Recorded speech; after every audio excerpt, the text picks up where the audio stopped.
Et bonjour à tous, c'est Germain de Webax. J'espère que vous avez la forme. On se retrouve, comme le veut la tradition, pour un tutoriel sur PrestaShop. Aujourd'hui, on va voir Google Shopping. Alors, Google Shopping, vous utilisez peut-être déjà, ou peut-être vous avez déjà entendu parler, mais vous n'êtes pas encore mis à la chose. Alors, ce qu'il faut savoir, c'est que aujourd'hui, la publicité, ça coûte cher. Ça coûte cher et il faut choisir les bons canaux, hein, clairement. Et moi, ce que je vois, c'est que ça, c'est mon impression, hein, c'est que trop de budget en fait publicitaire, il fuite parce que la vente est indirecte. Typiquement, moi je vois par exemple beaucoup d'incitations à faire de la publicité sur les réseaux sociaux par exemple, ce qui peut être très bien, sauf que les réseaux sociaux c'est indirect, un peu comme vente. Les gens sont sur les réseaux sociaux en train de faire autre chose et nous on arrive à une publicité, on fait boum. Et du coup je trouve que c'est quand même beaucoup moins engageant euh, par rapport à un système comme Google Shopping. Pourquoi? Parce que Google Shopping, imaginez, vous êtes un client, vous êtes dans Google, vous recherchez pneus d'hiver Jeep, on vous montre une photo de pneus d'hiver pour Jeep, une photo, son prix, c'est la première chose qu'on vous montre. Devant vos yeux, sans même scroller quoi que ce soit. Boum, première chose qu'on va vous montrer. Moi j'ai envie de vous dire, plus pertinent, il n'y a pas. Parce que, un, c'est l'intention de l'internaute.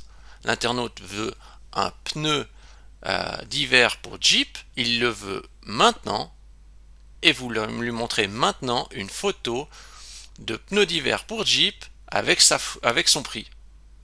Qu'est-ce que vous voulez de plus pertinent? À mon avis, il n'y a pas. Plus pertinent, il n'y a pas. Donc ça veut dire que tout site e-commerce devrait logiquement faire du Google Shopping parce que l'intention de l'internaute est mise directement en lien avec son site e-commerce. Et l'intention de l'internaute lorsqu'il veut acheter quelque chose, c'est le top. On peut pas demander mieux.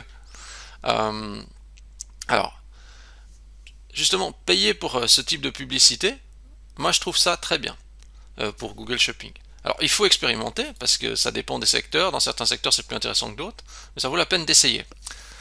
Euh, Après, vous pouvez bien sûr faire de la pub sur les autres canaux, mais je me dis, la pub pour du e-commerce, là c'est vraiment Google Shopping orienté e-commerce, je me dis, il faudra en priorité faire ça parce que c'est quelque chose qui correspond exactement à l'intention de l'internaute avec une intention d'achat, et ensuite faire d'autres canaux publicitaires du style sur les réseaux sociaux où les gens sont plus en train de se promener et il faut, on va dire, les hameçonner comme ça pour, pour les récupérer. Tandis que dans Google Shopping, ils sont vraiment là dans l'attente d'effectuer un achat, dans l'intention d'effectuer un achat. L'intention, c'est le plus important parce que le client sait ce qu'il veut. Quand il clique en plus sur une des annonces Google Shopping, donc quand il a vu la photo de l'article, son prix, il clique dessus, il est déjà assez engagé. Il, Ça l'intéresse. Il voit déjà à quoi ça ressemble le produit, il est au courant du prix, on va dire il est déjà préqualifié. Si la photo ne lui plaisait pas et le prix ne lui plaisait pas, il n'aurait pas cliqué. Donc, vous voyez, d'ailleurs ils disent, enfin, là je vulgarise de ce que j'ai vu les statistiques, en gros, je sais pas si le taux de conversion sur Google Shopping est plus élevé. Euh, il me semble que c'était quelque chose comme 2 et quelques pourcents, mais ça dépend de nouveau du secteur d'activité. Je ne vais pas vous donner des chiffres là-dessus. Des fois, voilà, il y a trop de variables. Mais en gros, c'est un système qui reste engageant. Alors on va voir comment ça se passe et le concept pour le mettre en place. J'essaie de faire une grande vulgarisation parce que c'est un système voilà, qui a plein de paramètres et tout ça, mais j'essaie de le faire. J'essaie de compacter tout ça et on essaie déjà de voir qu'est-ce que vous pourriez faire pour mettre Google Shopping en place et en plus de manière discount. Hein, voilà, je crois que c'est le combo complet. C'est parti, je crois que tout est dit. On y va, go. Alors, ce que je vais faire, c'est je vais aller dans Google. Nous on a notre PrestaShop. Alors imaginons, je sais pas, on vend j'allais dire des pneus d'hiver, on vend des pneus de véhicules, dont par exemple des pneus de Jeep. J'ai mes articles là-dedans, donc du coup il faut capter du trafic avec du trafic qualifié, et pour ça la publicité c'est vraiment une solution intéressante via Google Shopping. Donc je vais le faire. Si je tape dans Google pneus d'hiver Jeep, boum, regardez qu'est-ce qui sort. Alors voyez, vous pourriez être ici. Voilà. Boum, je clique et là j'arrive sur le PrestaShop. Vous voyez, ça c'est très engageant. Il y a la photo, je vois la marque, je vois le prix. Si je clique là-dessus, je suis déjà quand même vachement intéressé. Bon, bah lui il a pas de chance parce que j'ai cliqué dessus et je suis pas intéressé. Et imaginez qu'on dit, bon ben ok, vous pouvez être là-haut, vous payerez, je sais pas, 30 centimes ou 50 centimes le clic. C'est-à-dire que quand quelqu'un clique dessus et qu'il arrive sur votre site, bah vous payez 50 centimes. S'il voit juste votre annonce, vous payez rien. Donc ça peut permettre de vraiment dire un budget précis. Ça veut dire que vous savez que toute personne arrivant de Google Shopping va vous coûter tel tarif. Moi je trouve que c'est top. Parce que finalement, vous pouvez dire, ok, vous faites une pronostic, vous dites, ok, ben moi, je vais mettre 50 centimes pour faire venir un visiteur. Je pars sur ce principe-là. Les règles sont données. Après, à vous de jouer, quoi. À vous d'essayer de convertir et tout ça. Bon, ok, comment le faire? Comment faire ça? Alors, moi, normalement, c'est vrai que idéalement, hein, je veux dire, moi, j'utilise les modules PrestaShop. Hein. Donc, moi, j'ai bien utilisé ces deux modules.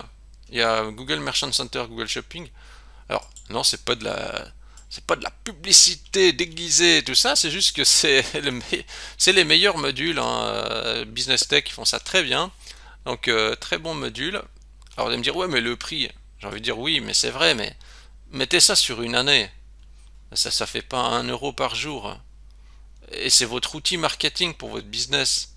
Donc, moins d'1 euro par jour pour votre marketing publicitaire qui va tourner en boucle tout le temps pendant des années. Bon, je pense que c'est quand même supportable. Alors c'est un investissement, mais vous croyez en votre entreprise. Vous avez le droit de crier devant votre ordinateur et dire je crois en mon entreprise. Alors, et aussi ce module pour le tracking, pour des conversions, pour suivre quelles sont les ventes qui ont été remontées par Google Shopping. Alors, en principe, je conseille ces deux modules. Voilà. Donc vous voyez à peu près, ouais, ça voudrait dire en cumulant ces deux modules, ouais, il faut compter 1 euro par jour euh, sur une année. Puis après, bah voilà, c'est bon. Alors à voir. Hein. Ok, maintenant on va essayer de le faire en mode discount parce que nous, j'allais dire, on est des grippe-sous. Alors, ce qu'il vous faut faire, c'est déjà avoir un compte Gmail, première chose. Et une fois que vous avez le compte Gmail, vous recherchez Google Merchant Center dans Google et vous allez tomber sur une page qui va vous faire vous inscrire. Donc Google Merchant Center, voilà, vous cliquez dessus et ça va vous demander de vous inscrire. Une fois que c'est fait, alors qu'est-ce qu'il faut faire? Alors, sur Google Merchant Center, il y a différents programmes. Alors moi je vais vous montrer ce qu'habituellement j'utilise. Alors, moi je conseille de commencer par les annonces shopping. Donc là il va falloir démarrer moi je conseille ces deux programmes, fiche produit gratuite et annonce shopping. Annonce shopping c'est les annonces qu'on vient de voir. Fiche produit gratuite, ça veut dire que vos produits vont pouvoir apparaître à certains endroits, notamment dans l'onglet aussi shopping ici. Parce que là-dedans, normalement c'est fiche produit gratuite. Voilà. Donc, ce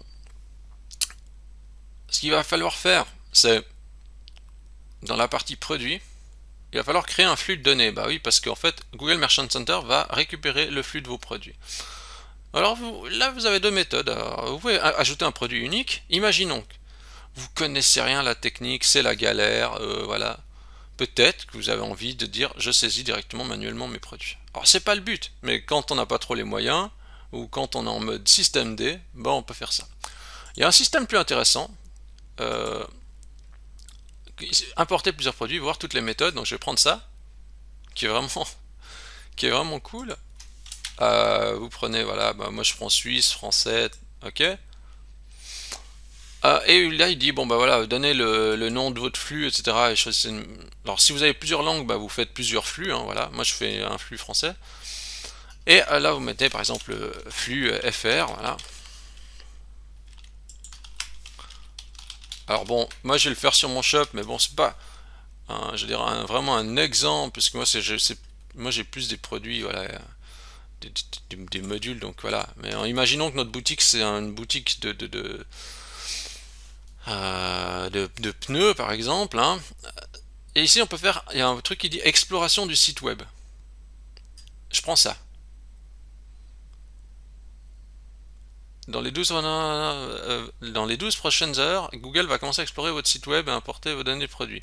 Une fois l'opération terminée, vous pourrez examiner ce produit. Liste, ok. Alors, j'ai pas eu besoin de mettre mon site parce que je pense que je l'ai déjà spécifié quand j'ai créé le compte, j'imagine. C'est pour ça qu'il va aller. Bon, je vais le faire. On verra bien.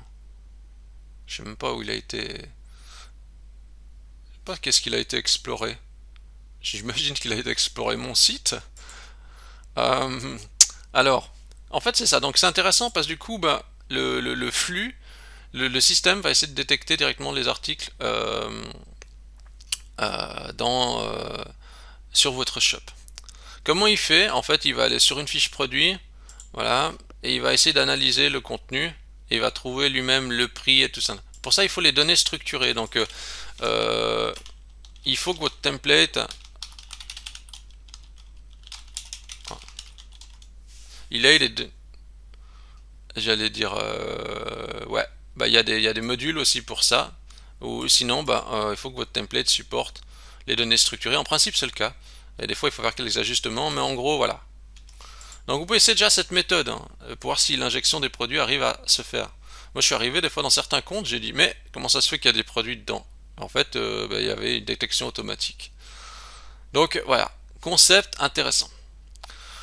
Ok, donc une fois que ça c'est fait, ce qui va se passer c'est qu'en fait dans Google Shopping, alors c'est pas immédiat, hein, donc en fait il va y avoir euh, les, les, les produits qui vont être importés dedans. Bah, normalement, vous allez avoir après ici des produits qui vont arriver, mais là, il faut patienter parce que là, bah, il va devoir explorer le truc, quoi.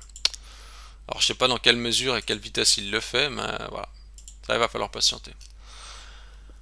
Vous, ce que vous devez faire, donc créer plusieurs flux s'il y a plusieurs langues, et puis ensuite, bah, il faudra regarder ici sur la page d'accueil, euh, vous allez avoir un flux ici qui va s'afficher avec des produits actifs ou les produits refusés. Alors, idéalement, il faut qu'il y ait un maximum de produits actifs. Si vous avez des produits refusés, c'est pas grave. Et, moi, je vois chez Marchand, en principe, il y a toujours un pourcentage de refus. Après, vous pouvez toujours aller dans Produits diagnostic qui vous dit quels sont les produits qui ont été refusés et pourquoi. Voilà. Bon, là, je peux pas le faire vraiment avec des vraies données, parce que sinon, c'est des données des clients. Donc, bah, là, je vous donne juste les instructions comme ça, mais ça permet déjà de vous repérer. Ce que vous devez faire aussi, c'est que bien sûr, après, vous devez indiquer les coordonnées de l'entreprise. Donc, pensez à, dans Information de l'entreprise, euh, indiquer vos coordonnées complètes, ici. Et bien sûr, indiquer votre numéro de téléphone et validez-le. Ça, c'est important de le faire. Je veux dire, moi, je ne l'ai pas fait, mais bon, voilà, j'ai jamais eu l'occasion d'utiliser ça pour mon propre compte. Site web, ouais, c'est peut-être pour ça. Ouais, bah, vous voyez ici, ça aussi, il faut le faire. Il faut aller dans la partie site web et mettre l'URL de votre site. Bon, moi, j'aurais dû mettre plutôt l'URL du shop. Et puis après, il faut revendiquer. Alors, vous avez plusieurs méthodes. Vous pouvez valider avec une balise HTML à mettre sur votre site web. Donc, ça, c'est la méthode peut-être la plus simple. Donc, pensez à faire vraiment remplir ça. Donc, à propos de votre entreprise et site web. Ça, c'est important. Et puis, quoi d'autre à dire là-dedans? Et faire l'association du compte. Donc vous allez aussi ensuite dans compte associé. Parce en gros, quand vous avez fait ça, euh, bon, il va falloir associer ça à votre compte Google Ads. Donc ça veut dire à votre compte publicitaire, parce que Google Merchant Center stocke le flux et il va falloir l'associer à le canal publicitaire de Google, donc Google Ads. Je vérifie, c'est bien le bon compte 42 3 423 et puis 36 21 42 3 36 21, c'est bon. Alors moi je vais faire associer, ce qui va déclencher une alerte dans mon compte Google Ads. Je vais aller voir ici dedans, c'est normalement dans compte associé.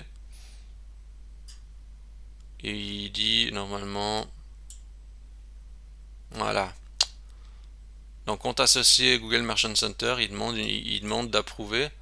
Moi j'approuve que je veux associer ce compte Google Merchant Center à mon compte Google Ads. Alors pour Google Ads, je n'ai pas précisé, mais si vous n'avez pas de compte Google Ads, de nouveau, il faut juste aller à votre compte Gmail, vous tapez Google Ads et vous allez vous connecter dans le compte Google Ads. Jamais vous pouvez essayer de rentrer en mode expert, comme ça vous n'avez pas besoin de créer une campagne de test et tout ça. Voilà. Bon.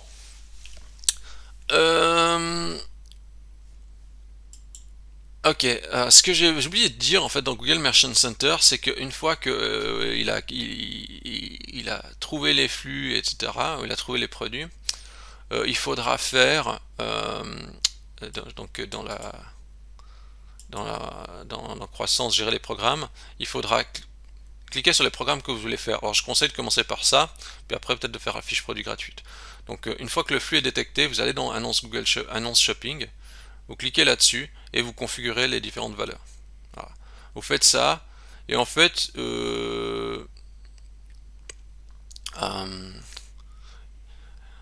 il faut résoudre les différentes erreurs. Mais c'est assez simple, hein, donc configurer les tâches, configurer la livraison, là, etc., le numéro de téléphone de l'entreprise. Des fois ici c'est pas validable parce que ça doit attendre qu'il y ait les produits, donc ça c'est normal, hein, donc faut pas s'inquiéter, ça peut prendre plusieurs jours, soyez patient. Donc si c'est pas instantané, c'est tout à fait normal, hein, donc ça peut prendre plusieurs jours, 3-4 jours, donc tout à fait normal. Ok, c'est juste ça que je voulais dire, et puis après, quand vous voulez faire lancer aussi l'autre programme, vous faites aussi fiche produit gratuite, vous faites la même chose, démarrer, vous faites commencer. Je sais pas si ça démarre tout de suite en plus. Voilà, là il vous demande de recompléter aussi, puis après de faire j'ai lu les conditions, et puis je valide. Voilà. Donc là il y a juste 2-3 trucs à corriger. Voilà. Là je vais pas le faire, mais parce que comme ça, là en plus c'est pas vraiment, je vais pas vraiment le faire avec mon compte, je vais pas remplir tous ces détails, vous pourrez le faire, il y a juste à suivre ces instructions. Là, je crois que pour Google Merchant Center, en gros, tout est dit. Maintenant, du coup, côté Google Ads, on a fait l'association. Super, on est content. Maintenant, ce qu'on va faire, c'est créer une nouvelle campagne publicitaire pour Google Ads. Donc, je fais une nouvelle campagne. Je vais une campagne de vente. Je vais choisir Shopping. Alors, il a trouvé mon compte Shopping parce que j'ai fait l'association tout à l'heure. Donc, ça, c'est super. Je dis le pays dans lequel je veux vendre. Moi, je veux vendre dans la Suisse. Alors là, maximiser les conversions en utilisant des ciblages automatiques et réseaux de recherche. Moi, je suis pas trop fan de tout ce qui est intelligent. J'aime mieux standard parce que voilà, j'ai l'impression de plus maîtriser le truc. C'est peut-être discutable, mais moi, je préfère faire comme ça. J'aime mieux faire standard. Nom de la campagne, je mets Google Shopping. Voilà. Enchères. Alors, ouais. Ici, on a plusieurs possibilités. Alors, le CPC optimisé peut permettre d'augmenter les conversions. Bon. Alors, il y a des options faut tester des fois. Mais ici, en fait, en gros, moi, ce que je veux me dire, c'est que je me fais la réflexion, je me dis, je sais combien je vais mettre de budget par jour, je sais à combien je vais mettre mon clic. Voilà, je vais déjà commencer comme ça. Quelle est la différence entre ça et ça? Est-ce que ça vaut la peine d'avoir cette coche le CPC peut optimiser pour augmenter votre nombre de conversions. Quand on voit ça, on a envie de dire on laisse cocher. Mais est-ce qu'on peut faire confiance? Bonne question. Il faut tester. Pour l'instant, je veux dire ok. Ça, c'est une option, je me dis, bon, il part d'une bonne intention, je vais la laisser, dans le sens où je sais que je vais quand même maîtriser mon budget et mon coût du clic. Budget par jour. Moi, je vais y mettre 5 francs. Je sais pas pourquoi, mais je commence toujours avec 5 francs par jour. Réseau de recherche, non, parce qu'en fait, ça, c'est des... sur d'autres sites que Google, non, sur d'autres sites que Google, c'est moins percutant, parce que la personne, elle est moins réceptive. Donc, sur YouTube, Gmail et autres, non, on ne met pas non plus. Zone géographique, on met la Suisse, vous mettez le pays que vous voulez. Ciblé, moi je mets toujours présence, personnes situées dans les zones que vous ciblez ou qui s'y rendent régulièrement. Pourquoi? Parce qu'ici il s'écrit ou qui s'y intéresse. Alors quelqu'un qui s'y intéresse mais qui n'est pas dans le pays, ou qui s'y intéresse à la zone mais qui est pas dans la zone, moi ça m'intéresse moyen. Donc je préfère mettre cette option. Voilà, là je laisse comme ça. Groupe d'annonces, j'appelle Google, je l'appelle, non, presque. Comment j'ai appelé mon annonce? J'appelais Shopping, Google Shopping. Ouais, alors ici je l'appelle Là, on l'annonce, je l'appelle PrestaShop. J'ai un nouveau toc à présent, je dois mettre le S majuscule à shop. J'ai écrit pendant des années comme ça, puis là je me suis aperçu dans Wikipédia que c'était écrit comme ça. Jamais trop tard pour apprendre. Alors, et puis le coût par clic, ben moi je dis ok, je commence à 50 centimes. Créer une campagne. Voilà. Quoi dire d'autre? Ce qu'il va falloir faire. Bon, vous voyez ici, vous pouvez décider de modifier. Si vous dites ok, bah, je veux mettre le coût par clic à moins. Moi, ce que je conseille, c'est par exemple dire ok, vous laissez tourner un mois. Si ça donnait des résultats, puis vous les testez autrement, bah, vous laissez retourner un mois ou X semaines. Vous dites ok, maintenant je mets à 75, puis je regarde si c'est mieux ou pas. Ne changez pas plein de réglages, parce que si vous changez plein de réglages, vous allez plus savoir qu'est-ce qui a fonctionné ou pas fonctionné. Ça, c'est un des problèmes. Vous pouvez essayer aussi de baisser, donc essayez d'augmenter, essayez de baisser pour voir si qu'est-ce que ça donne les résultats par la suite, quoi. Ok. Mais laissez tourner une semaine hein, pour voir la différence en termes de coûts et de clics, etc. Qu'est-ce que je voulais dire d'autre? Ce qui est important de voir après, c'est qu'une fois que vous pourrez aller voir dans produits, les produits vont remonter. Bon là, ils remontent pas parce que bah, ouais, il s'est pas encore détecté, donc voilà, forcément ça remonte pas. Mais il faudra regarder dans les produits, quels sont les produits qui sont vus, quels sont les produits qui sont cliqués. Parce que s'il y a des produits qui sont cliqués mais jamais achetés, bah, vous allez pouvoir poser des questions. S'il y a des produits qui sont jamais vus, il faudra vous poser la question sur la dénomination du produit. Ça veut dire, est-ce que le produit s'appelle correctement? Parce qu'imaginons que, je sais pas, par exemple, justement, le pneu d'hiver Jeep, bah, imaginez, vous n'avez pas mis le pneu, vous n'avez pas mis le mot-clé, par exemple, pneu dans le nom du produit. Ça veut dire que vous l'avez appelé, regardons comme il s'appelle ici. Je sais pas, imaginons que vous donnez à Google, bah, vous l'appelez comme ça le produit.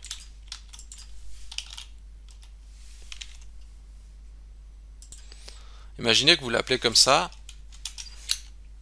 ah ben, il va pas forcément sortir dans la recherche de Google parce qu'il s'appelle Yokohama 195 80, on sait même pas que c'est un pneu de Jeep, vous voyez? Ça ou ça.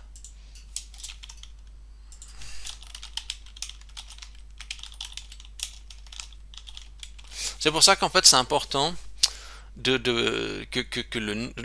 moi je vois des fois des marchands sur lesquels ils ont peu de diffusion sur des produits parce qu'en fait le nom de leur article ne correspond pas vraiment à la recherche de Google. Donc après, nouveau, là si vous faites la détection par Google, comme on vient de le faire en automatique, il va prendre certainement le nom du produit. Avec des modules plus avancés, comme on a vu tout à l'heure, on peut utiliser aussi la meta title pour utiliser pour le nom du produit. Donc voilà. Donc voilà, à voir là, les produits qui sont. S'il y a des produits qui sont très cliqués et qui se vendent bien, super.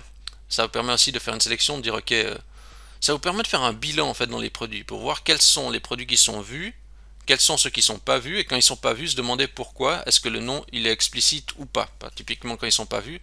Et s'ils sont beaucoup cliqués puis qu'ils se vendent pas, bah, se pose la question de pourquoi ils se vendent pas, quoi. Et puis il y a peut-être plein de raisons. Ok. Mais le nom du produit est vital, hein. Ça c'est un élément très important. Il faut vraiment que le nom du produit soit bon. Il ne faut pas qu'il s'appelle XW2 alors que les gens ils cherchent pneus de 4x4.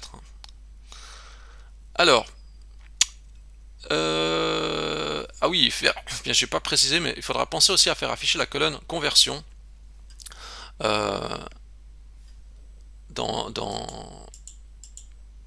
vos annonces.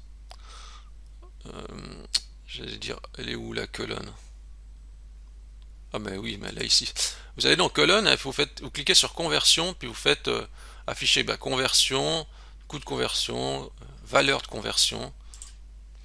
En fait, comme ça, vous allez savoir à combien ça vous a rapporté. Alors, par défaut, vous ne pouvez pas avoir cette information. Il faut mettre un système qui fait remonter les conversions, qui est le module payant qu'on a vu, cet autre module là pour faire remonter les conversions. Moi, je vais vous montrer quand même comment on peut le faire.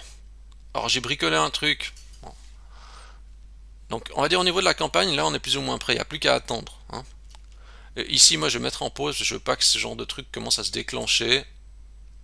Même s'il devrait rien se déclencher, je veux pas qu'il commence à me mouliner n'importe quoi. Voilà. Voilà. Bon.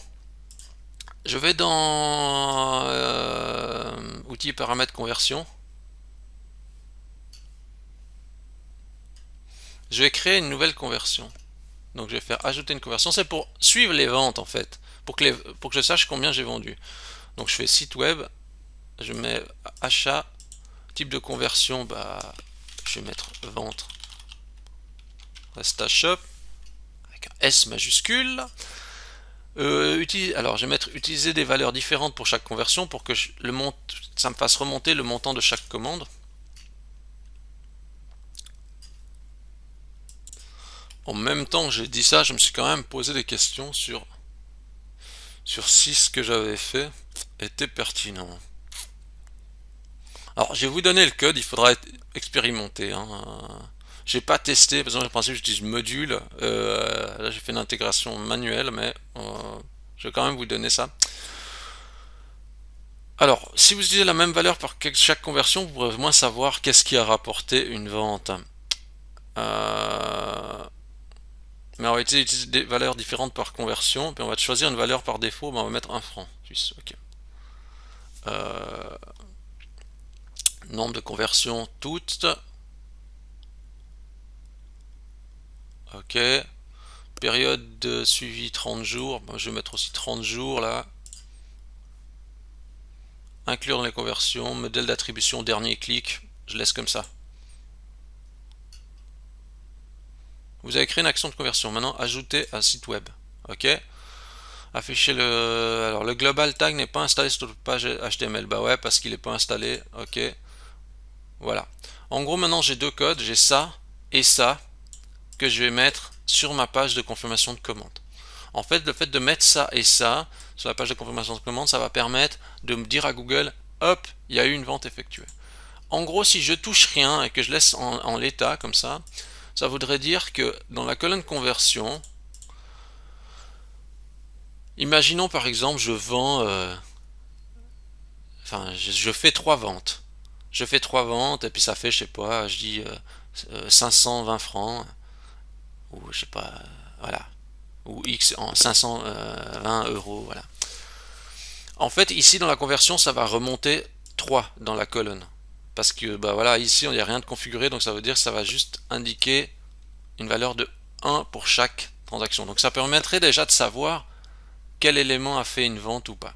Mais vous ne saurez pas exactement votre chiffre. Bon, on va essayer quand même de faire avec le chiffre. Alors, je vais aller dans mon PrestaShop. Bon, je vais mettre un petit peu le turbo aussi parce qu'il me semble que je traîne. Bon, c'est un peu la dernière chose qu'on va voir. Alors, on va aller dans thème classique, template, checkout, order confirmation, qui est en fait la page de confirmation de commande. Et je vais ajouter ici, après, un bout de code que je vais vous fournir. Je vais vous fournir ce bout de code, c'est un order confirmation TPL. Donc, je vais vous donner ça. Donc, moi, j'ai créé un bout de code que je mets à la fin pour mesurer la conversion. Je prends ça. Nous, j'ai pas testé donc en réel, donc voilà. Qu'est-ce que c'est alors? Si je compare avec ma page là, alors en gros, qu'est-ce qu'il faut prendre? J'essaie de vous montrer les deux écrans en même temps là. Bon, moi je vais reprendre un petit peu. Je vais reprendre ça. Je mets ça à la place. Boum. Maintenant il colle tout le code. Et bon, je vais essayer de vous montrer. J'essaie de reprendre le code qu'ils ont donné, puis je remplace. Vous voyez, je fais comme ça. Hop. Boum. Je prends ça. Je mets ça là. Faut bien garder les balises littérales. Hein. Ça, c'est les balises littérales permettent de.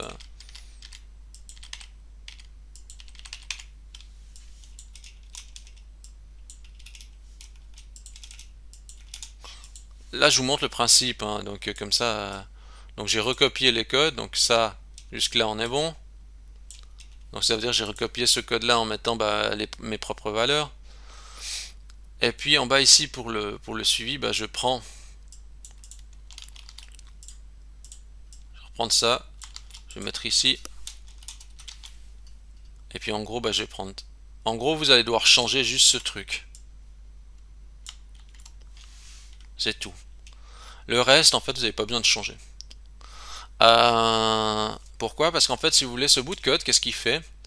Il dit, ben, il fait remonter une conversion. La valeur, en fait, ben, j'ai pris le montant total de la commande. J'ai enlevé le signe de la devise au montant total de la commande. Parce que par défaut, PrestaShop, il faisait afficher le signe de la devise. Et je les remplace. Et puis j'ai aussi remplacé la virgule par un point. Pour que j'aie juste le montant total de la commande sans la devise et sans la virgule. Voilà, j'ai fait ça. Bon. Et sans la virgule, je veux dire qu'au lieu de la virgule, ça soit un point, quoi. Pas qu'on ait, je sais pas, 10 euros, 30, mais 10 euros, point 30 plutôt. Voilà. Et puis la monnaie, ben, j'ai pris afficher la monnaie courante. Je fais ça, j'enregistre ça. Je vais maintenant dans mon shop, je simule une commande. Alors, pour que la conversion remonte, il faut qu'au préalable, la personne ait cliqué sur une annonce. Ça veut dire que si la personne n'a pas été dans Google et elle n'a pas cliqué sur l'annonce, etc., la conversion ne remonte pas. Donc ça veut dire que si vous faites un achat d'un article et que vous n'êtes pas transité par Google l'annonce payante, la conversion ne remonte pas. C'est important à savoir. Mais je simule, je fais semblant, parce que ça veut dire que le code sera quand même exécuté, c'est juste qu'il ne va pas être chargé dans la partie ads. Ok, bah là je suis déjà à l'étape de commande, virement bancaire, boum, je fais commander. Alors moi j'ai installé un système qui a un tag, là c'est le Google Tag Assistant, si vous recherchez, comment j'allais dire comment il s'appelle mon navigateur, Chrome, Chrome Tag Assistant. Alors je sais pas, c'est Legacy, vu le nombre de personnes qui utilisent, je pense que c'est toujours l'actualité. Je sais pas, moi j'utilise encore ça. Bon, peut-être que je change. Vous pouvez installer ça. Voilà. Et puis après il y a une icône qui apparaît. Alors ici ça vous permet de voir. Bon, je vais juste recharger ma page. Voilà. Et en fait, vous voyez, il y a un tag de conversion qui s'est apparu et qui dit voilà, 31-23.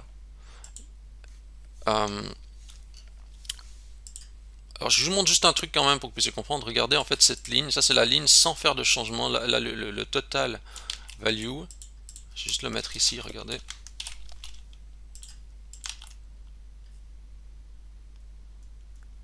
Il est où? Il est où? J'ai mis ça au mauvais endroit. Quoi.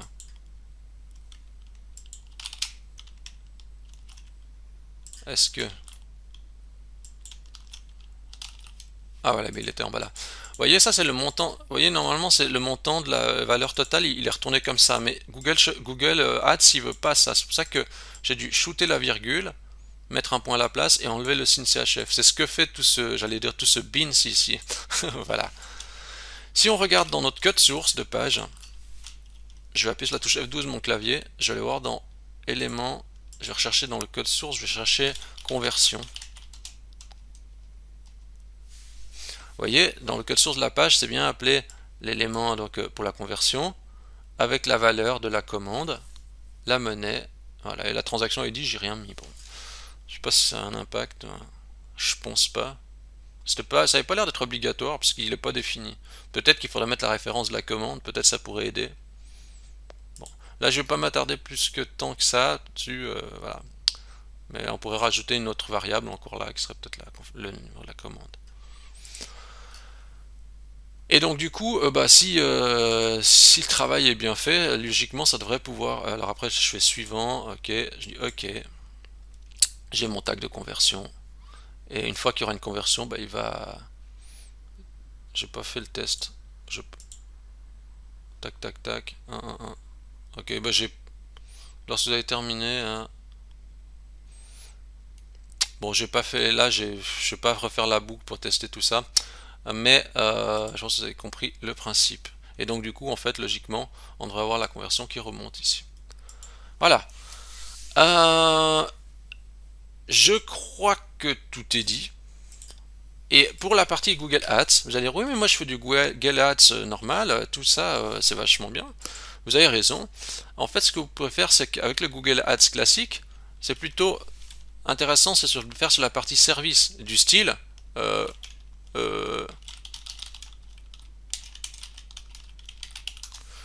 Là, pour du changement de pneus d'hiver, par exemple, sur tout ce qui est service, tout ce qui est un peu autour des produits, là, en revanche, c'est intéressant de faire de la partie Google Ads classique.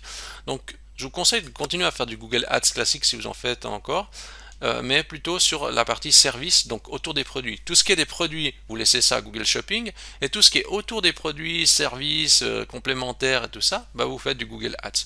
Comme ça, vous avez Google Ads, Google Shopping pour tout ce qui est des produits, Google Ads pour tout ce qui est un peu plus service autour. Voilà, comme ça vous complétez un petit peu. Vous avez, on va dire, plusieurs manières d'aborder le canal publicitaire. Euh, et donc, bah, du coup, après, il faut patienter que tout ça s'initialise, hein. Donc, et puis après, aller petit à petit, puis corriger s'il y a un problème qui vous dit il manque quelque chose, bah, ajoutez les choses manquantes. J'ai fait une très grosse vulgarisation, j'étais très vite, mais j'avais envie de vous présenter quand même ça Google Shopping. Je trouve quand même le concept vraiment intéressant et peut-être ça peut vous intéresser, donner l'envie d'essayer et peut-être même justement de bricoler comme on l'a fait là pour essayer quand même d'utiliser ce système. Si vous avez aimé cette vidéo, vous pouvez liker la vidéo, vous pouvez vous abonner à la chaîne YouTube, vous pouvez donner 5 étoiles à Webax dans Google, vous recherchez Webax W-E-2-B-A-X dans Google, ça me fait très plaisir. Et sur ce, je vous dis bonne semaine à tous, bonne optimisation, et à la semaine prochaine.